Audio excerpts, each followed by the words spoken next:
Hello and welcome to Nationwide, reaching you live on the network service of the Nigerian Television Authority. I am Kehinde Olale. Thanks for joining us. President Muhammadu Buhari this Tuesday granted audience to the Emir of Qatar, Sheikh Tamim bin Ahmed Al Thani, on a one-day official visit. State House correspondent Adamu Samba reports that the Qatar monarch was given a befitting reception by President Muhammadu Buhari on arrival at the State House. Sheikh Al Thani, who is on a reciprocal visit, inspected a ceremonial guard of honor mounted by officers and soldiers of the Presidential Guard Brigade.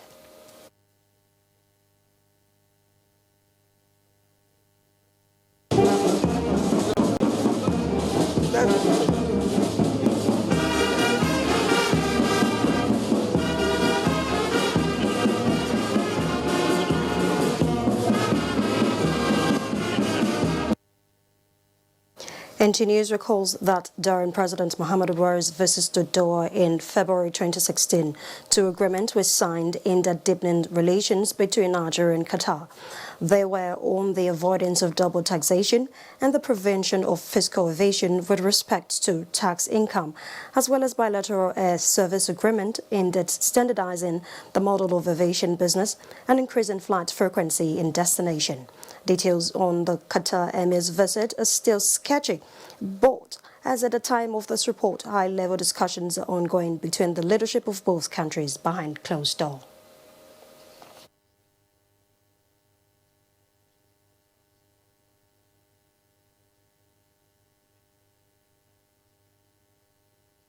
They have the Qatari Investment Fund, which has huge financial resources, and so they're ready to invest in various areas, and they find Nigeria a very attractive market, and of course they have a lot of faith in Mr. President and his government and the vision of Mr. President going forward. So they're very keen to strengthen the excellent relations that exist between the two countries and start really cooperating with Nigeria at an economical level, but also people-to-people level and diplomatic level as well. So this was the basis of their discussion, and in that context, Mr. President also talked about the possibility of them investing in a possible recharging of the Lake Chad, from the rivers of the Congo Basin. So it was an excellent meeting, and as I said, the rapport was very, very good. Resolved that Nigeria and Qatar will partner on railways, will partner on aviation, will partner on power, and then we'll also partner on agriculture. So I think the whole of it is promising. And regarding the air services agreement, Qatar is coming 7 times a day, and then they will increase to 2 times daily. And Qatar also recognized the fact that there need to be some competition coming from Nigeria by the setting up of the Nigeria Air, which they will be more than willing to support in any way that we would discuss with them. So this is the highlights of it, and I think it's very promising, and I think it's good for our country, and I think it's also good for their own country as well. It's mutually beneficial. So how far so far on Nigeria Air? Well, so very far. You remember it was just temporarily suspended, and you could see some of the reasons at the time we were facing election and so on and so forth. But now we're back, and everything is back on track. The business case has been done, and we will soon start. Moving on, Nigeria's Minister of State for Petroleum Resources, Dr. Emmanuel Ibe Kachuku, has expressed Nigeria's delight for the budding interest to support Nigeria's infrastructural development in the oil sector. The minister said this in Riyadh at the meeting with the Minister of Energy and Industry and Mineral Resources of the Kingdom of Saudi Arabia, Khalid Al Fali. Our correspondent Lydia Sampson reports that Dr. Kachuku is in Saudi Arabia on the directive of President Muhammadu Buhari to explore wide areas of mutual collaboration, especially in the midstream and downstream sector. Kachuku is also due to discuss global oil market development and ahead of the Joint Ministerial Monitoring Committee of OPEC, which will hold in Jeddah early next month. Nigeria was recently co-opted into the specialized committee at the meeting of the Council in Baku. The elevation of Nigeria to the JMMC was in recognition of the key role of Nigeria's Minister of State and head of delegation to OPEC, Dr. Kachuku, played in the diplomatic shuttle and negotiation that led to the founding of the Declaration of Cooperation in 2016. President Muhammadu Buhari has expressed sadness over the killing of some Christian youth during the Easter procession Sunday night in Gombe and reprisal killings of the law enforcement officer allegedly responsible for the traffic incident. In a statement through the senior special assistant to the president on media and publicity, Garba Shehu, the president extended his condolence to the families of the victims while wishing the several injured speedy recovery. The president also commended the State Government, Christian Association of Nigeria, and the National Security and Civil Defense Corps for steps taken in bringing the situation under control and promised further investigation into the sad incident. The federal government has also condoled with the families of the two persons, a Nigerian and a Briton, who were killed in Friday's attack on Kajuru Cattle Resort, a popular resort in Kaduna State, promising that the killers will be apprehended and brought to justice. In a statement by the Special Assistant to the Minister of Information and Culture, Lai Mohammed, the statement assured that security agencies are doing everything possible to ensure that the 3 persons who were kidnapped in the attack are released unharmed. The minister said the attacks that led to the death of Miss Faye Money and a British aid worker and Mr. Matthew Oguche, a Nigerian, while visiting the popular resort is a setback on efforts to promote tourism in the country.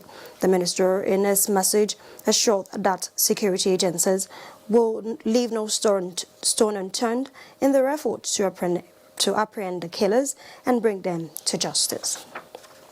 Lai Mohammed maintained that the federal government has recently stepped up effort to curtail violence and banditry in some parts of the country through better intelligence gathering and increased collaboration by the security agencies. The minister said the efforts have started paying off as the level of violent attacks, banditry and kidnapping is reduced nationwide.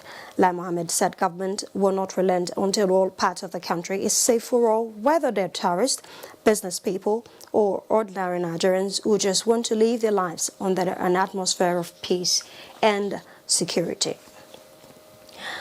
Troops of 72 Force Battalion Makodi deployed for internal security operation in Katsina Ala local government area of Benue State have killed 5 militia, recovered arms, vehicles and motorcycles. A statement by the acting director, Army Public Relations Officer, indicates that the timely intervention prevented escalation of the clashes between the two Tiv clans. The troop response was sequel to information received about planned attacks on Katsina Ala. Subsequently, the special forces ambushed and killed some of the criminals. The Nigerian Armed Forces applauded those that provided information that led to the successful operation and appealed for cooperation with security agencies to enhance rapid response to threat. Still on security issues, the Air Task Force of Operation Diron Mikia has neutralized no fewer than 10 armed bandits as Shubudu forest area of Zamfara State. According to NAF Director of Public Relations Officer Air Commodore Ibukile Daramola. This was achieved on April 22, 2019, while the ATF was responding to a request for close air support by ground troops of Sector 7 of responsibility of Operation Sharon Daji, who had come into contact with armed bandits in Shinkafi local government area.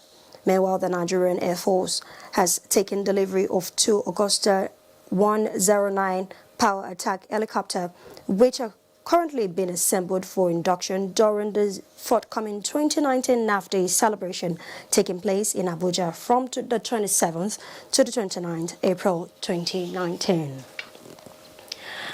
Activities for the 55th anniversary celebration of the Nigerian Air Force has commenced in Abuja. With a media briefing, Najatu Tijani has details. This picture, taken in 1967 of the head of state, General Yakubu Gowon, discussing with some Nigerian Air Force L-29 pilots, gives us an insight into how far the force has evolved to become what it is today. Chairman of the committee set up to oversee the NAF Day celebrations, Air Commodore Nnamdi Ananaba, says 2019 promises to be full of events aimed at showcasing the capability of the force while responding to national security, which explains the theme. We realize that the NAF has a lot to celebrate and showcase. From being a service which during the Civil War used its bare hands to throw bombs out of aeroplanes, we have progressed to one that is highly professional and equipped with advanced aircraft and unmanned aerial vehicles capable of precision strikes from far distances. The Nigerian Air Force says the event is also an avenue to reflect on the progress it has made by showing taxpayers some of its notable achievements, including the reactivation of previously grounded aircraft and the acquisition of 16 new ones, with expectations for 18 more by 2020. The Nigerian Air Force is assuring Nigerians that every precaution has been taken to make the series of events safe. Najatu Tijani, NTA News. Nationwide continues in our Lagos Network Center. Ingenu will take us through a report from that zone. Hello, Ingenu. Thank you, Kendi. It's good to see you and welcome to Lagos. About 100 countries are today observing the World Book and Copyright Day, also known as International Day of the Book. The theme for this year's celebration is Share a Book. Ruth Ario Samuel tells us more. Books are a collection of words put together by an author to educate, inform, and entertain its readers. A book is a link between the past and the future, a bridge between generations and across cultures. The moment your work is created and it is fused in a medium through which it can be seen, can be perceived, can be read, or can be heard, then such words enjoy protection under copyright law. The history of book dates back to the 16th century, where the first ever book was produced in Egypt. Since the first publication, there has been a renaissance and crave for information and trends which were predominantly found in books. When I read, at times it's an entertainment to me. Most at times I learn from reading. To learn more about life is and to learn more about what you have been taught in school too. With the increasing quest for knowledge, World Book and Copyright Day was introduced on 23rd April 1995 by the United Nations Educational, Scientific and Cultural Organization to promote the benefits of book and reading. To celebrate authors of books and publishers and the culture of reading, so that people will continue to read and authors will continue to publish works. Authors, I find out that they put a lot of their experience in their books, so I try to read. The 24th edition of Book and Copyright Day seeks to call attention of Nigerians to the culture of reading, especially among the youth. In Lagos, Ruth Ario Samuel, NTA News. The Lagos State Commissioner of Police has commended the Lagos Neighborhood Safety Corps for collaborating with the police to secure the state. In a message to the second anniversary of the security outfit, the commissioner described the officials as disciplined and dedicated. Abolade Salami completes the report.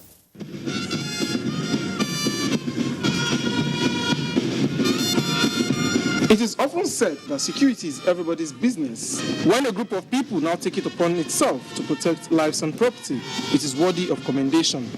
This was exactly what happened at the second anniversary of the Lagos Neighborhood Safety Corps, where speakers commended the operatives for helping to maintain peace in the state. We are just starting. If you know what Lagos is to Nigeria and what we need to secure Lagos, then you will know that what I'm saying is not an overstatement. This agency will keep on working at full throttle. We will not slow down at all, because we know when you slow down 1 minute, robbers, criminals will take 2 hours, 3 hours, and we should be ahead of them anyway. Community policing, I mean, these guys are members of their community, of their various communities, so they know the nooks and crannies of the community. I think they've been pretty much very effective, and I think we can continue to encourage them to do more. They've helped to minimize crime and reduce crime rate in Lagos State. The chairman of the board of Lagos Neighborhood Safety Agency, Israel Ajao, acknowledged the support of the state government in the provision of vehicles, communication gadgets, and other things that have made the job of security in the states easy. In Lagos, Abolade Salami, NTA News. Tomato is an important fruit vegetable in Nigeria. It is a major condiment for soups and stew. Being a seasonal crop, consumers are forced to pay more when it is out of season. Annie Daniels examines how tomatoes can be preserved to avoid seasonal scarcity. The tomatoes, in a beautiful shade of red, were visibly firm and fresh. Nice to the eyes, they were obviously more succulent than those found in other markets. There is one that is coming from Katsina State and Bauchi State, the one that is coming from Kano, the one that is coming from Jos. Their robust appearance is so tempting that a buyer may purchase more tomatoes than originally intended. They call it just that UTC. It's pure blood red.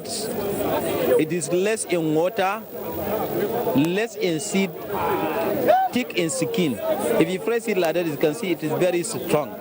Therefore, it can take longest time. We use just to provide this seed. It's not all about fresh and succulent tomatoes, because right here, we saw some baskets with degraded tomatoes, the sorts that are generally referred to as rotten. People who are selling rice, they used to come and buy it and go wash that is spoiling one and cook their rice. Even if it is spoiled, the tomatoes, you know what I mean? When you wash it, you can cook it and everything you can do it. The quality of your tomatoes is going to be defend your price. In Lagos, Annie Daniels, NTA News. That's our contribution from Lagos. Nationwide continues after this break. Please stay with us. These days, people get their news and information from more media sources than ever before. Some of the news and information given are fake, unverified, doctored, and manufactured to create confusion, stir disaffection, and cause disunity. Before you believe or share any news, ask yourself, is this real? Is it from a credible source? Is it verified or verifiable? Fake news is dangerous. Whether you do it for fun or for political gains, real people can get hurt. Fake news, don't create it, don't spread it. This is a public service announcement from NTA. When you hear that sound, you know that Nigeria's most authentic newscast is about to begin.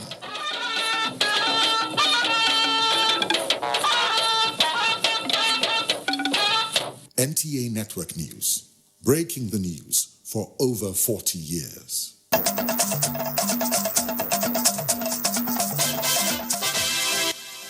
good to have you still with us. And now moving on to legislative matters, the House of Representatives has passed for second reading a bill for an act to establish the Chartered Institute of Mediators and Conciliators of Nigeria.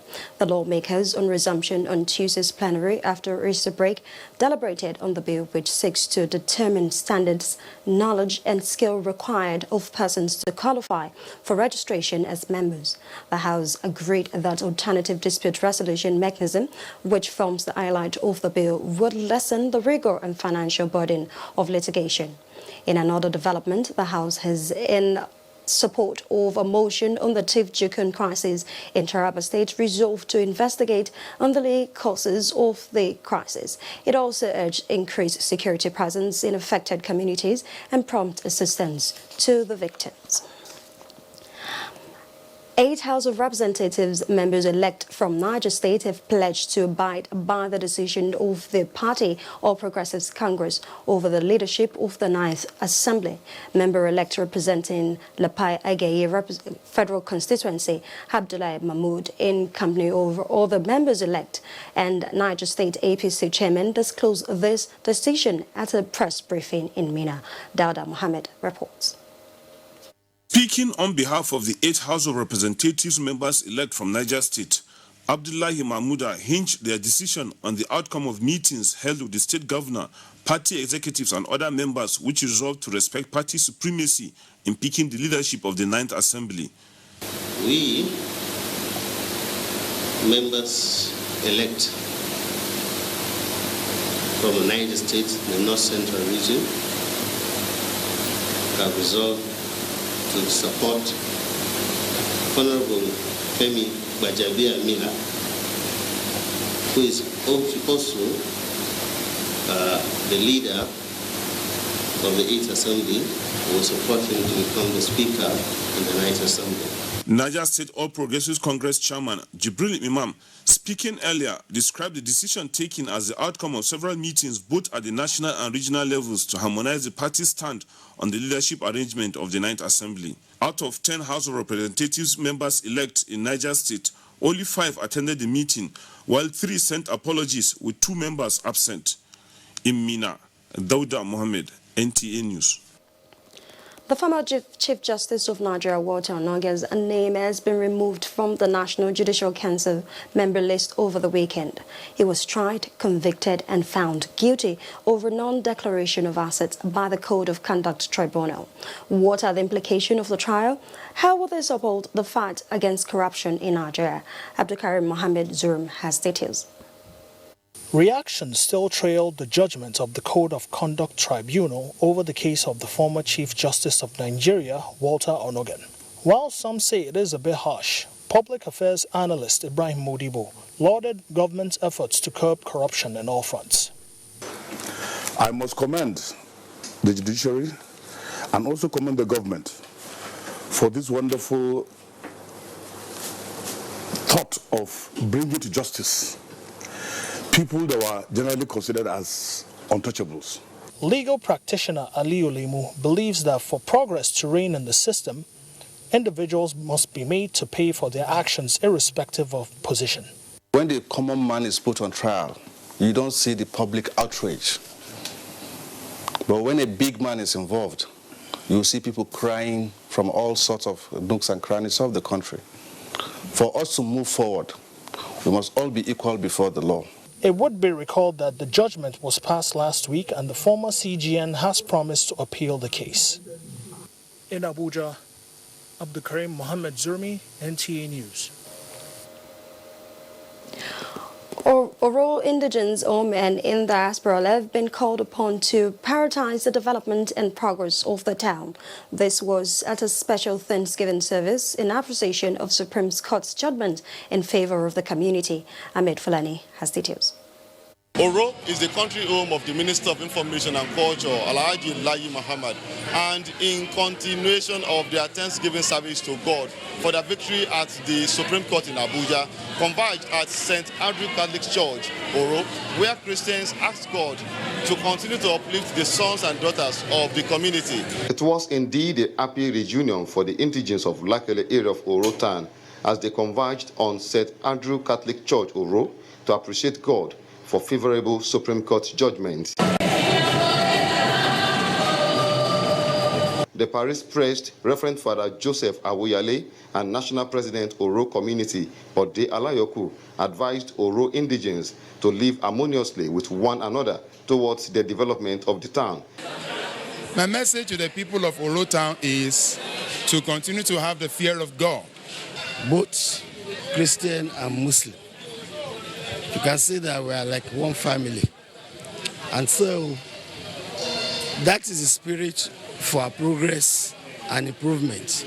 Members of the town were later hosted at Lakele Square, where they had enough to eat and drink. From Oro in Irekpodun local government area of Kwara State, Ahmed Fulani, NTA News. Nigeria and Niger border communities sensitize border communities. Let's get details of that report from Sadia in our Sokoto Network Center. Hello, Sadia. Welcome to Sokoto. Kebbi State Police Command has paraded over 50 suspects in connection with various criminal offences committed across the state. The State Commissioner of Police, Muhammad Danjuma Garba, who paraded suspects, emphasized on intelligence sharing and community policing in combating crimes. Nuratan Kokili reports. Those paraded include 15 kidnapped suspects who conspired to kidnap unsuspecting members of the public at various locations, including one Yusuf Danjuma who attempted to snatch a 3-year-old boy from his mother for ritual, as well as 7 armed robbery suspects arrested by police detectives at various locations with assorted weapons after committing the dastardly act. Others include 8 suspects of culpable homicide, including 2 young men who confessed to killing a woman and her daughter in Dole Kaina, the local government area of the state, and a 25-year-old Hafsa Sani, who was alleged to have stabbed her husband to death following an argument. Added also were 7 suspects of rape, 6 persons arrested for defrauding a businessman of 19 million naira, and a 3-man car theft syndicate. The Kebbi State Police Commissioner Muhammad Danjuma Garba said the suspect will be prosecuted according to the law. Some of the suspects who confessed to the crimes pleaded for leniency and promised not to go back to the crime after serving their punishments. The Kebbi State Police Command also raided some criminal hideouts where arrests were made and assorted drugs recovered. In Birnin Kebbi, Nuratan Kokili, NTA News. Nigerians and Nigerians living in the border town have been urged to see the artificial demarcation a symbol of promoting unity, social as well as cultural and economic development. This came to the fore at the joint sensitization campaign along Nigeria-Niger international boundary held in Konni, Niger Republic and Sabon Birni local government of Sokoto State. The report. Nigeria has an area of about 356,669 square miles, and the country's borders have a length of approximately 2,515 miles. The Nigeria's border with Niger Republic runs for about 930 miles. Nigerians and Nigerians had for long lived as brothers and sisters in spite of the demarcation erected by colonial masters. In recent times, the National Boundary Commission had done a lot towards providing basic amenities to the inhabitants of border towns and villages. This time around, the Commission and its counterpart in Niger Republic is holding a joint sensitization campaign along border towns to sensitize people of both countries on the importance of the artificial demarcation poles erected. Palace of Sarkin Konni in Niger Republic was the venue of the sensitization campaign. We organize this sensitization so that we come and interface with them, we come and interact. We also go and show them where the boundary between Nigeria and Niger lies in this sector of the international boundary. Know that the boundary has made by colonial rulers. Now we are independent, and it's our duty to reduce conflict and to develop our boundary areas. From Birnin Konni, the sensitization campaign moved to Ilela local government area of Sokoto State, Nigeria, where the same issues bordering on the importance of demarcation and peaceful coexistence among people living in border towns were discussed. The National Boundary Commission officials and its counterparts in Niger Republic were also at Sabon Birni local government area of Sokoto State, where a similar sensitization campaign took place. That's our contribution from Sokoto. It's now back to Abuja for more on Nationwide. Thank you, Sadia. The tanker explosion, which claimed 2 lives and left many injured recently in Ibadan, has been described as an avoidable tragedy if motorists are mindful of traffic rules and regulation. Director General of National Emergency Management Agency, NEMA, Mustafa Miaja, said this while inspecting the incident scene in Ibadan. Correspondent Shola Wahid has details. Commercial vehicle caught fire while some people were trying to scoop fuel from it. 2 people were burnt beyond recognition, while 6 vehicles and some motorbikes were also destroyed in the inferno.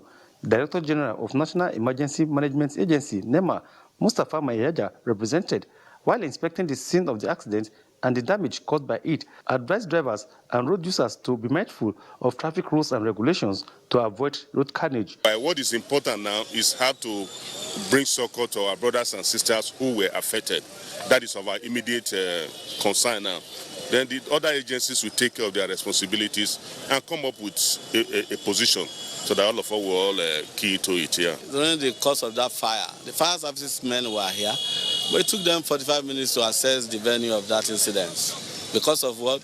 They were barricaded from going into that scene.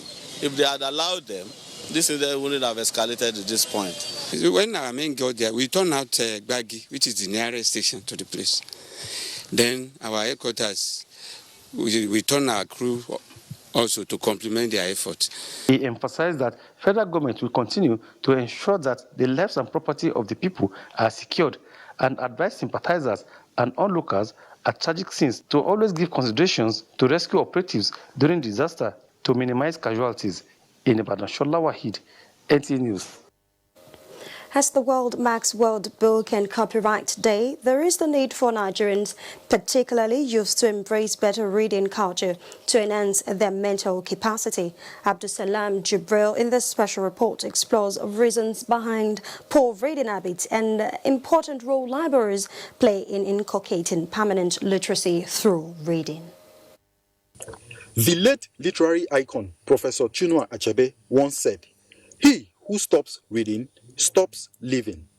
Reading stimulates imagination, encourages curiosity, promotes quick learning, and expands horizons. However, recent studies across the country reveals a sharp decline in reading culture, particularly among youths. Jide Ojo, who is a book enthusiast, attributes this to the quest for livelihood rather than seeking knowledge. The rat race for money has become a disincentive to even capacity building. So a lot of people are in a rat race to make money rather than to seek knowledge. Nnabuike, along with some Nigerians with a similar view, had this to say. Before I can stay 3 hours, then 3 hours fully and I'll read. But now, within 40 minutes, I'll say I have work to do tomorrow. Let me just rest. The stress of going up and down to source for living is the order of the day. Like almost every time I'm busy. While books play a significant role in our lives, libraries has the responsibility of making information available in different formats to encourage reading culture. The proposed headquarters of the National Library of Nigeria, which has been under construction for the past 13 years. Clearly, this site is not encouraging and lacks incentive for Nigerians to engage in the study of relevant and contemporary literature. At one of the public libraries in the FCT, the librarians here lament the sorry state of the facilities. Most of the time, no AC, no light, nothing, no fan. How do you want somebody to read and assimilate under such condition? Then couple with old books that we have in stock. National Library is not being given enough money to fund the library. Most of the books are out of date. So if you are not funded, you cannot be current with the latest book, the latest materials. As a panacea, some Nigerians urge the modernization of libraries to meet 21st century standards, as well as create adequate awareness on the importance of reading books. In Abuja, Abdusalam Jibril, NTA News. Nigeria should increase funding and revive technical and vocational training at all levels if the country hopes to achieve inclusive and quality education to promote lifelong learning opportunities for all in the country by the year 2030, as envisaged by the Sustainable Development Goal. This is the opinion at a national conversation aimed at assessing the education level in the country in order to come up with solutions that will assist government implement the 10 pillars of the ministerial strategic plan to achieve the roadmap entitled Education for Change, improving education curriculum and policy by getting input from employers, especially from the private sector, to suggest skills needed was also stressed, just as training of qualified teachers and involvement of state and government. When we talk of quality education, it's not the money. It's maximizing the quality of what you get out of every naira spent. You can spend double this and not get good educational outcomes.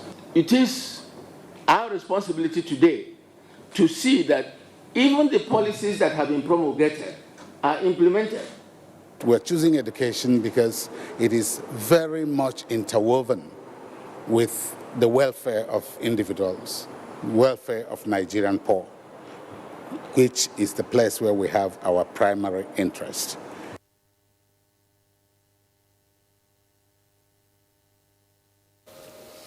Still on education, the federal government is to establish literacy centers in all the 104 federal government colleges in the country.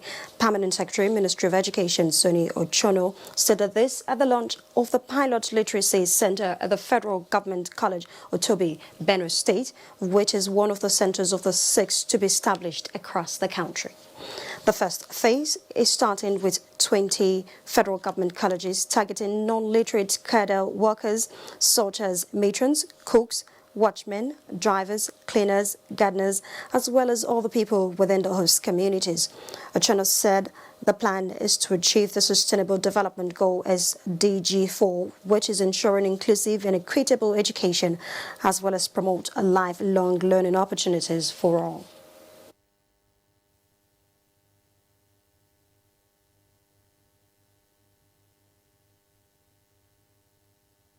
To the glory of God and the improvement of the literacy and numeracy of the workers of this college as well as the immediate community. It is my honor and privilege to launch these instructional materials for this adult and mass literacy program.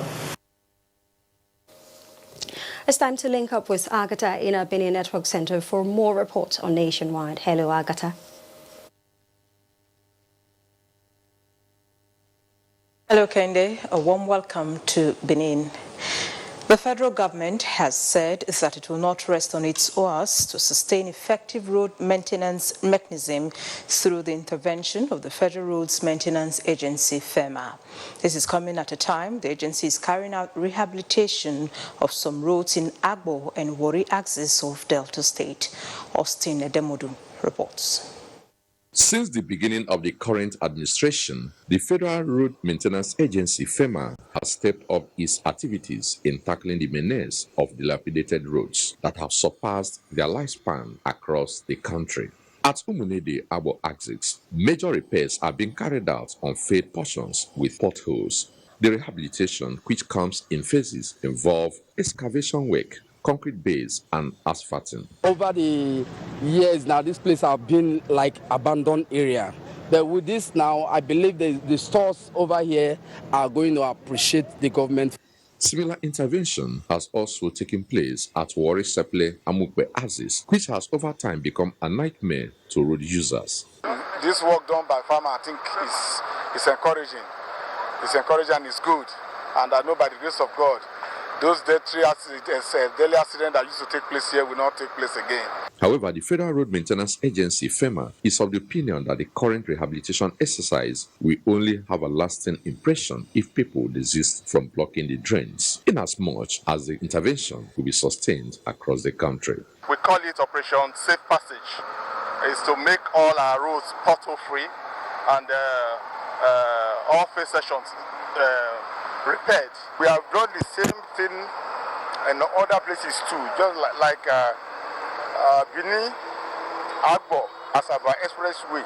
You go to several locations there, you can see that we have actually tackled a lot of sections there. The rehabilitation is still ongoing across the badly affected routes in Delta State.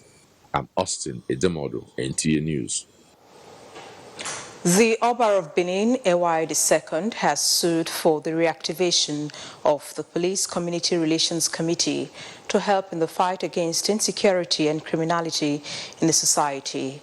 It was when he received the State Police Commissioner, Dan Malam Mohammed. Udwakobong Achibong reports. The Benin monarch, who suggested the setting up of security watch in various parts of the state to arrest the increasing rate of insecurity, called on the federal government to support the police financially and materially to enable them beef up security and discharge their duties effectively. Oba Ewai II expressed satisfaction with the achievements recorded by the new commissioner since assumption of duty. To assure you that whenever you have any problems, you should consider the palace always your home. Don't look at it as too much of an official environment. The State Commissioner of Police, Dan Malam Mohammed, said he was in the palace to receive royal blessings to enable him succeed in his responsibilities. The Oba of Benin also received the State Commandant of the Nigerian Security and Civil Defense Corps, NSCDC, with a promise to support the command for the benefit of the people. In Benin, Udwakobong Achibong, NTA News.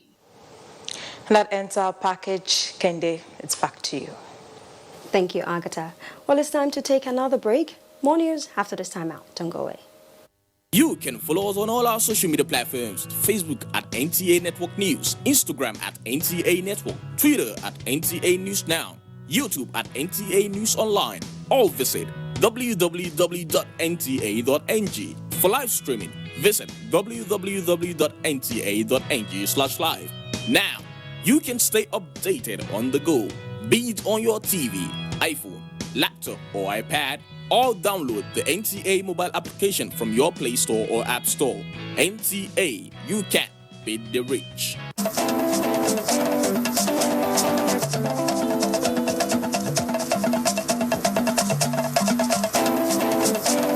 Get the latest news and updates from across Nigeria on NTA Nationwide.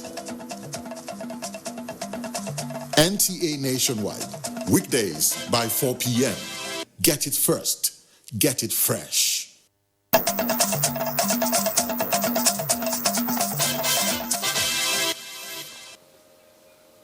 Thank you for staying with us. Renewable energy development can make remarkable impact in Nigeria if the bottom-up approach, which involves indigenous community control, is adopted. These are the views of solar energy experts in Ontario, Canada, who believe strongly in the power of renewable energy cooperative at the grassroots in Africa. Let's now join Joy Osiago for details. From an adaptation point of view, if we are going to a world that is going to be more chaotic in terms of weather, then we also need to move away from a centralized grid system to a distributed grid. And a distributed grid means that you're going to have communities more involved.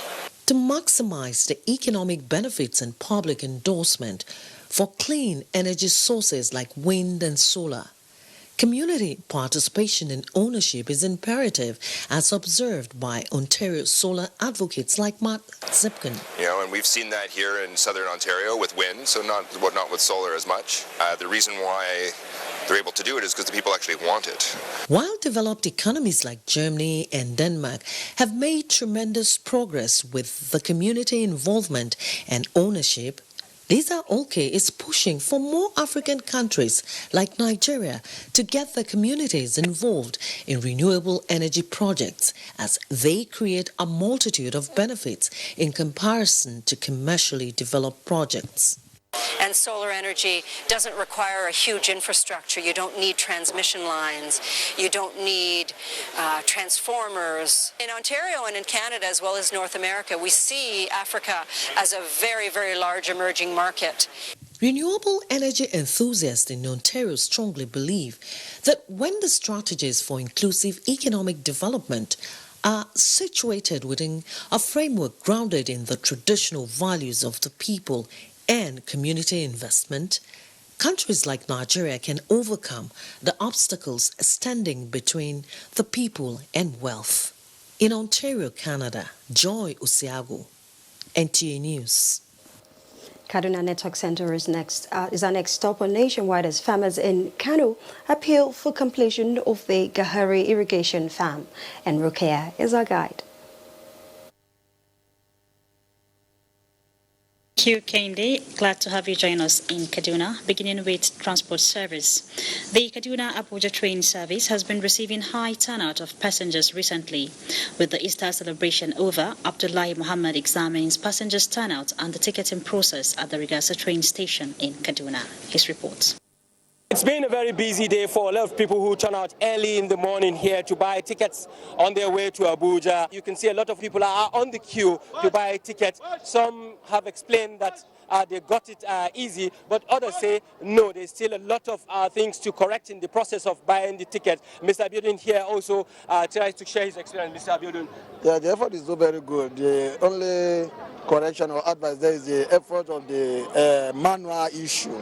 I wish it should be electronic so that we fasten and hasten the situation for the workers and the passengers as well. For me to get this ticket today, I had to be here since 7 a.m. For me to get a ticket that I'll be able to board for the 10 a.m. But this is 10:30 train now. Even the standing ticket, the people have to fight, struggle, fighting. They should make it online for us to be able to buy tickets online. The influx of passengers to the Rigasa train station this morning says it all. A lot of them prefer to take the train to Abuja instead of the road, despite the fact that security agencies have been making efforts to boost the confidence of road travelers. Well, that could have reduced the kind of pressure that we have seen this morning in Rigasa train station. From the Rigasa train station in Kaduna, my name is Abdullah Mohammed, NTA News. On judicial matters, the Kaduna State Governor Nasir Ahmed El-Rufai has filed replies on the petition submitted by the People's Democratic Party, the PDP governorship candidate Isa Ashirukudan, challenging the credibility of the recently concluded governorship election. Muhammad Umar Ajangi completes the report. Section 285 of the 1999 Constitution as amended provides that the defendant has 14 days to respond to allegations tabled before the tribunal. In line with this provision, Governor El-Rufai files replies in response to allegations of manipulation of results, cancellation of figures during the collation, as well as wrong posting of result sheet leveled against him by the PDP governorship candidate in the last election. Hussaini Barmo Gumi represented Governor El-Rufai at the tribunal. After going through the petition, you can see the confidence in us is just because it's mandatory by law that we must respond, and I wish you will be around during the hearings and see how watery the whole of the thing is. They allege things that are just imaginary. The governorship election tribunal will soon commence sitting in Kaduna. I am Muhammad Umar Ajingi, NTA News. And now agriculture. Farmers in some parts of Kano North Senatorial Zone are appealing to the federal government to resume work on the abandoned Gari irrigation project to promote all year-round farming and reduce rural-urban drift. Abdullahi Mustafa, who visited the site, reports that the project was abandoned about 20 years ago. With a volume of 214 million cubic meters, Gari is one of the biggest dams in Kano State. Among other objectives of its construction are flood control, water supply, and irrigation. These are benefits residents of surrounding communities have been yearning to enjoy for decades. This is the main reservoir of Gari Dam in Kano State. It was constructed more than 50 years ago with the aim of ensuring all year-round agriculture in about 7 local government areas across Kano and Jigawa State. However, this massive infrastructure was left unattended until 22 years ago during the defunct Petroleum Special Trust Fund, when there was a project to develop about 20,000 hectares of irrigable land around Kunchi and Kazore local government areas. But the project was rounded up alongside the PTF itself. Before its suspension, the first phase of the irrigation infrastructure was nearing completion. The main distribution canal was put to use by locals whose farms are close by. Drawing water from there is, however, not too easy for the likes of Musa Mekifi. He buried 60 pipes to pump water to his watermelon plot situated about 300 meters away. Many of us have pumping machines, but incurred huge losses due to lack of water. The nearly 2 decades of suspension of the project leads to the wearing away of a substantial part of the base of unused canals. We can say we lost a lot of resources there by abandoning the project. The completion of Gari irrigation project by the federal government will create direct and indirect jobs to about 1 million people in Kano and Jigawa states, as well as reduce cost of production to the likes of Musa Mekifi. In Kano, Abdullahi Mustafa, NTA News. And that's our contribution from Kaduna. Back to Kende in Abuja for more stories on Nationwide. Thank you, Rukaya. Moving on now, following renewed joint military offensive in northern Borno, the Boko Haram terrorist group is been restricted to the island of Lake Chad. The Chief of Army Staff, Lieutenant General Tukur Buratai, said this while on his and operational visit to the troops fighting the Boko Haram in northern Borno. Defense correspondent Ismail Musa reports that Lieutenant General Buratai was represented by the Chief of Training and Operations, Major General Lamidi Adeosun. These are Chadian troops, Sector 2 of the Multinational Joint Task Force, MNJTF. Alongside their Nigerian counterpart, Sector 3, the Tactical Mobile Fighting Formation recently killed 39 Boko Haram terrorists in Cross-Kawa, northern Borno, and liberated people abducted, mostly women and children. With the joint effort of Multinational Joint Task Force and national operations of all the countries involved, you discover that Boko Haram is now lurking mostly around the borders, especially in the dangerous and inaccessible areas of the Tumbus, the islands. And the best way to undo this is to have concentration of forces. This is the Easter festive period, and the Chief of Army Staff, Lieutenant General Tukur Buratai, is here to felicitate with troops in the front line, commend their effective collaboration with the Chadian troops and efforts in keeping the terrorists at bay. Addressing special forces in Cross-Kawa Headquarters Sector 2 and troops of the 142 Battalion Mungunu, Lieutenant General Buratai charged them to sustain the current offensive posture. We must never, ever allow the reverse to be the case again. Now we are on the offensive. We should never be withdrawn back to defensive. The Chief of Army Staff, Nigeria as a whole, appreciate you, and they are doing all possible to liaise with the political leadership to make sure the requirements we are lacking are provided. He also visited the sick and wounded at the Sector 3 Medical Services, Mungunu. The Multinational Joint Task Force, MNJTF, with headquarters in N'Djamena, Chad, is a combination of mostly troops from the Lake Chad Basin member nations from Kuka local government area of Borno State. Ismail Musa, NTA News. Moving on to sports, Nigeria's Golden Eaglet faced Guinean counterparts in AFCON Under-17 semi-finals as All Africa's senior badminton champions enters day 2 in Port Harcourt, Rivers State. Kene Emagwadike has details of this and other sports reports.